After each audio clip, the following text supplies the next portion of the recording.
साथ संगत जी, प्रेम से कहना धन निरंकार जी। स्वागत है आप सभी का आपके ही चैनल पर।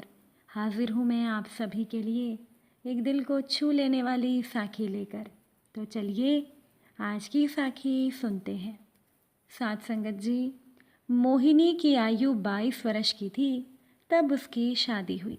जब मोहिनी अपने ससुराल में आई तो उसकी सास मोहिनी से बहुत प्यार करती थी। मोहिनी अपने ससुराल में बहुत खुश थी। शादी के 1 साल के बाद मोहिनी के घर बेटे का जन्म हुआ। मोहिनी के पूरे गांव में खुशी मनाई गई और अगले ही साल मोहिनी के घर में एक और बेटे का जन्म हो गया। गांव के सभी लोग कहने लगे कि यहाँ तो मन्नतों के बाद भी कई लोग बेटों का मुंह नहीं देख पाते और कहाँ मोहिनी के आंगन में 2-2 बेटे हो गए। अब कुछ लोग तो मोहिनी से ईर्ष्या भी करने लगे, लेकिन थोड़े ही समय के बाद मोहिनी के घर पर एक बेटी का जन्म हुआ। अब 3-3 बच्चों के साथ सीमित साधना में गृहस्थी चलाना कितना मुश्किल था, ये बात मोहिनी जानती थी। दिन भर काम करते करते वो थक जाती। समय की रफ्तार के साथ अब तीनों बच्चे बड़े होने लगे और उन बच्चों को गांव के माहौल में नहीं रखा गया। मोहिनी का पति एक शिक्षक था, इसीलिए गांव की शिक्षा समाप्त होने के बाद अपने बच्चों को उन्होंने शहर में पढ़ने के लिए भेज दिया। मोहिनी अपने बच्चों को पढ़ाने के लिए सिलाई कढ़ाई का काम करती और मोहिनी के पति ने जो भी उनके हिस्से में ज़मीन का टुकड़ा आया था वो उन्होंने बेच दिया। उन दोनों ने बहुत मेहनत की बच्चों को पढ़ाने के लिए। अब भगवान ने भी उन दोनों को उनकी मेहनत का फल ज़रूर दिया। मोहिनी के दोनों बेटों को सरकारी नौकरी मिल गई। दोनों बेटों का विवाह हो गया और मोहिनी की बेटी रंजना की पढ़ाई लिखाई और शादी में भी इतनी परेशानी नहीं आई और रंजना की भी शादी हो गई। अब तो गांव में मोहिनी और उनका पति अकेले रहने लगे। दोनों बेटों ने तो अपनी अलग दुनिया बसा ली थी। बेटी भी ससुराल जा चुकी थी, लेकिन मोहिनी और मोहिनी का पति बहुत संतुष्ट थे। कभी कभार वो अपने बच्चों के पास जाते तो वहाँ ज़्यादा दिन नहीं रुक पाते थे, क्योंकि गांव की खुली हवा और घर को छोड़कर उन दोनों का जाने का मन ही नहीं करता था। लेकिन ऐसा अधिक समय तक नहीं चल पाया। मोहिनी के पति की मृत्यु के बाद गांव के लोगों ने कहा कि अब तुम्हें अपने बेटों के पास जाकर रहना चाहिए। गांव के सभी लोग अक्सर मोहिनी को आकर यही बात कहने लगे। अब मोहिनी परेशान हो गई और एक दिन वो बीमार पड़ गई। मोहिनी का बड़ा बेटा गांव के पास वाले ही शहर में था। गांव वालों के दबाव में वो अपनी माँ को लेकर अपने साथ शहर चला गया। मोहिनी का बड़ा बेटा एक कॉलेज में प्रोफेसर था। उसके पास गाड़ी, नौकर चाकर, मकान, सारी सुविधाएं थी। एक दिन घर में ना जाने किसी बात को लेकर बहुत बड़ी पार्टी थी। मोहिनी अपने बेटे के घर में रसोई में काम कर रही थी। वो थक गई और बाहर आ गई। सभी लोग मोहिनी की तरफ देखने लगे। मोहिनी का बेटा माँ से नजरें चुरा रहा था। मोहिनी जान गई थी कि मेरा बेटा मेहमानों के सामने मेरा परिचय कराने में हिचकिचा रहा था। मोहिनी का मन टूट गया और वहाँ के माहौल में उसका दम घुटने लगा। मोहिनी का दूसरा बेटा उसे मिलने आया तो साथ ले जाने के लिए आग्रह करने लगा। अब बड़े बेटे के घर में मोहिनी वैसे ही दुखी थी, क्योंकि मोहिनी का बड़ा बेटा माँ से कभी प्यार से बात तक नहीं करता था। सभी अपने अपने कामों में व्यस्त रहते थे, जिसकी वजह से मोहिनी को अपने बड़े बेटे के घर में घुटन होने लगी। वो अपने दूसरे बेटे के घर जाने के लिए जल्दी से तैयार हो गई, लेकिन जल्दी ही मोहिनी समझ गई कि उसका दूसरा बेटा उसे अपने पास क्यों ले जाना चाहता है, क्योंकि मोहिनी का दूसरा बेटा और बहू दोनों नौकरी करते थे और उनके घर पर कई सालों के बाद एक बेटे का जन्म हुआ। इसीलिए बच्चे की देखभाल के लिए मोहिनी के दूसरे बेटे को माँ की ज़रूरत थी। फिर भी मोहिनी खुश थी कि चलो अपना ही अंश है, मेरे हाथों से पलेगा तो मुझे संतोष होगा।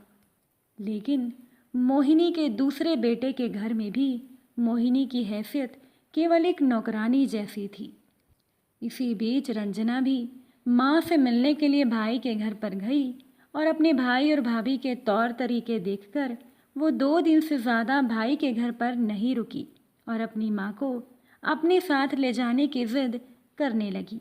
कहने लगी, माँ तुम इस घर में एक नौकर की तरह सारा काम करती हो।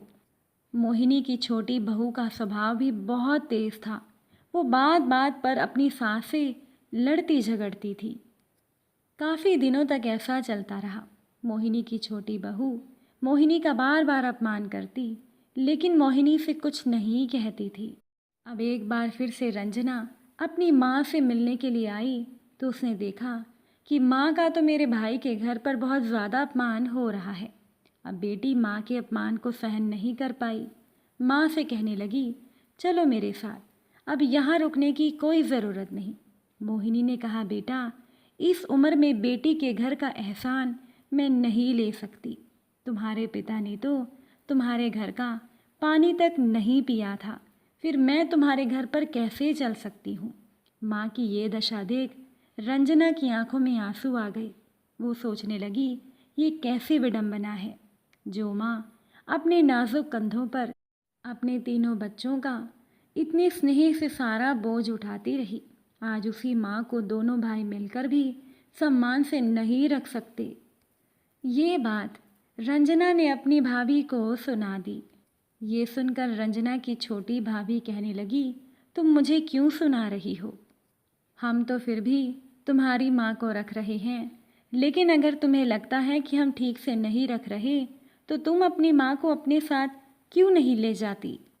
क्योंकि नए कानून में तो बेटा बेटी दोनों बराबर होते हैं। तब ये सुनकर रंजना ने कहा, हाँ अब तो मैं अपनी माँ को लेकर ही जाऊंगी। मैंने अपनी माँ की दुर्दशा देख ली, अब और अपमान नहीं होने दूंगी। ये सुनकर रंजना की भाभी ने कहा, कहने और करने में बहुत अंतर होता है। रंजना ने कहा, भाभी मैं जो कहती हूँ करने की हिम्मत भी रखती हूँ। आज ही बल्कि अभी ही मैं माँ को यहाँ से लेकर जा रही हूँ। अब मोहिनी को बड़ी हैरानी हुई कि उसका छोटा बेटा इन सारी बातों के बीच में एक भी शब्द नहीं बोला। ये देखकर मोहिनी का मन भर आया। उसे समझ में ही नहीं आया कि इन सब के बीच बटी हुई माँ क्या करे। अपना दुख दर्द अपने घुटन किसे बताए। अपने ही बेटे और बहू सच में स्वार्थी हो गए थे। फिर मोहिनी ने सोचा कि अब वो किसके पास किस मुंह से जाए। अगर मैं बेटे के घर पर गई तो लोग क्या कहेंगे कि दो दो बेटे और बहू के होते हुए भी मैं बेटी के घर पर रह रही हूँ। मोहिनी ने बेटे के साथ जाने से बहुत बार मना किया, लेकिन रंजना अपनी माँ को अपने साथ ले गई और बेटी के घर पर मोहिनी को एक सम्मानपूर्वक जीवन मिला। साथ संगत जी, बेटी के घर पर रहते हुए मोहिनी कई बार सोचा करती थी कि मैंने मेरी बेटी रंजना को कभी इतना प्यार नहीं दिया जितना मैंने मेरे दोनों बेटों को दिया था, लेकिन फिर भी अब मेरी सेवा मेरी बेटी ही कर रही है। इसके बाद से मोहिनी ने अपने दोनों बेटों से सारे रिश्ते तोड़ लिए और बेटों ने भी कभी भी माँ का हाल जानने की कोशिश नहीं की। साथ संगत जी, आज के समय में बेटा और बेटी दोनों बराबर हैं। इसीलिए माता पिता को चाहिए कि वो कभी भी अपने संतान में भेदभाव ना करें। जितना प्यार घर में बेटों को किया जाता है उतना ही बेटी से भी किया जाए, क्योंकि अक्सर ही हम देखते हैं कि आजकल बेटियां ही अपने माता पिता की सेवा करती हैं। आपको आज की साखी कैसी लगी कमेंट करके ज़रूर बताइएगा। वीडियो अच्छी लगी हो लाइक शेयर कीजिएगा। चैनल पर नए हैं तो सब्सक्राइब ज़रूर कीजिएगा। आप सभी से फिर मुलाकात होगी एक नई साखी के साथ। साथ संगत जी, प्यार से कहना, धन निरंकार जी।